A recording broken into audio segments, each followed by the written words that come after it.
wax u soo galaa ma jiro everything u imaada wuxuu uga imaada xamar ama Ethiopia haday xamar ama Ethiopia cunaqabatay saarto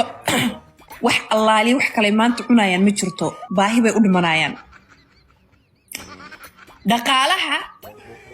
xamar buu uga imaada because madaxweynaha Soomaaliya haduu uu go'aansado uu dhahaa ma taqaanaa waan jaraynaa dadka Soomaaliland ka imaaday you think casho inay lacag isla cunin you think Somaliland inay lacag Soomaaliya cunin lacagta Soomaaliya cunaan waxay ku nool yihiin waa lacagta Soomaaliya hadii uu maanta Xasan Sheekh ama any madaxweyne uu imaado uu imaado ma taqaanaa uu dhahaa cunaqabateyn baan saaray Somaliland wallahi wa billahi wa ta'ala baahi u dhimanayaan because lacagta dawladda waa la isla cunaa everything waa la isla cunaa wax kasta waa la isla qaybsadaa the reason aan ku sheegay dhigayso u fiirso because Soomaaliya ma aragtay dadka oo hadii ay ma taqaanaa leeyihiin waxaas oo xumaan ay ku jirto ma taqaanaa sida reer Soomaaliland xumaanta inta laga ku jirto ma taqaanaa wallahi inaan sabay ku sheegnay bari hore ma taqaanaa baa laga jar lahay laakiin qof kasta ay saa tahay maahan mugtay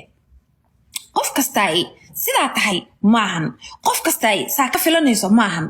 lacagta way la qaybsadaan dawladda qayb bay ku leeyihiin baasaboorradooda ay qaataan baasaboor waxaan haysanaa baa lagu leeyahay baasaboor waxaan haysanaa Somaliland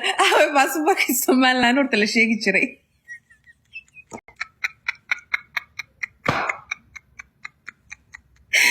su'aal wala waa qaba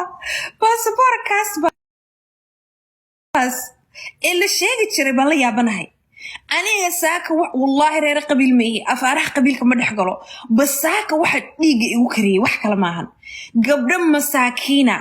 oo Hargeysa degan baa reer dhani inay ku duuleen sida loo galay adarkiiseen as like okay dhul bahanta la dagaalan laakiin dadka meesha aad joogay magan bay ku yihiin for the fucking last time